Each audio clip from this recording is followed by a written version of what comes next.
మీ business ఏదైనా మీ ఊర్లో promotion చేయాలంటే అది సుమన్ టీవీతోనే సాధ్యం. ఇప్పుడే సంప్రదించండి.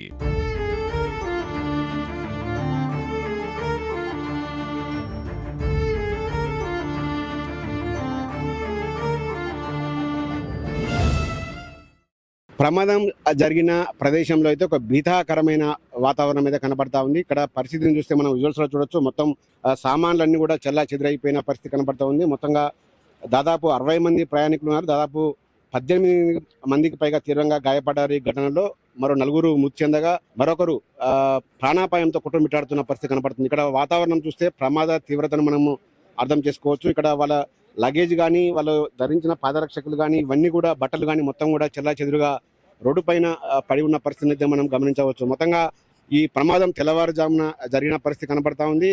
మొత్తంగా లారీకి సంబంధించిన బస్సుకు సంబంధించిన ప్రైవేట్ కార్స్ కూడా ఊడి రోడ్డు పైన పడి ఉన్న పరిస్థితి కనబడుతుంది. ఇది ఇసుక లారీ సాంకేతిక లోపంతో ఇక్కడ అయిపోయినట్లు మనకు తెలుస్తా ఉంది. ఈ ప్రమాదంలో డ్రైవర్ నిద్రమత్తులో ఉండి ఒకేసారి వేగంగా వెనక నుంచి ఢీకొనడంతో ఈ ప్రమాదం అయితే జరిగి ఉన్న పరిస్థితి కనబడతా ఉంది. మొత్తం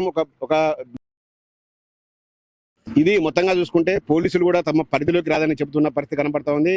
ఇక్కడ రూరల్ పోలీసులు, సూర్యాపేట రూరల్ పోలీసులు అయితే మాత్రం ఇక్కడ ప్రమాదాన్ని ఇక్కడ అంచనా వేస్తున్న పరిస్థితి కనబడతా ఉంది. మొత్తంగా దాదాపు 18 మందికి పైగా ఈ ప్రమాదంలో తీవ్రంగా గాయపడ్డారు. వీళ్ళంతా కూడా బ్రతుకుదీరు కోసం తమ సొంత ఊర్లను తమ బంధువులను, కుటుంబ సభ్యులను వదిలి వెళ్తున్న క్రమంలో ఈ ప్రమాదం జరగడం అయితే దురదృష్టకరంగా చెప్పుకోవచ్చు. మొత్తంగా సంక్రాంతి వస్తున్న నేపథ్యంలో రహదారులపై ఏదైతే హైదరాబాద్ విజయవాడ రహదారి కావచ్చు, ఇటు ఖమ్మం రహదారి కావచ్చు, ఇవన్నీ కూడా పూర్తిగా ట్రాఫిక్తో నిండిపోయిన పరిస్థితి కనపడుతుంది. గతంలో గంటకు వేల సంఖ్యలో వాహనాలు హైదరాబాద్ నుంచి అటు వెళ్తున్న క్రమంలోనైతే పోలీసులు ఇప్పటికే అప్రమత్తమయ్యారు. అక్కడికక్కడ బారికేడ్స్ ఏర్పాటు చేసి పోలీసు జంక్షన్ల వద్ద పెట్రోలింగ్ నిర్వహిస్తూ కూడా వాహనాలను స్పీడ్ను కంట్రోల్ చేస్తున్న పరిస్థితి కనబడతా ఉంది. మొత్తంగా చూసుకుంటే ఈ ప్రమాదం అయితే చాలా మంది కుటుంబాల్లో అయితే తీవ్ర విషాదాన్ని నింపిందని చెప్పుకోవచ్చు.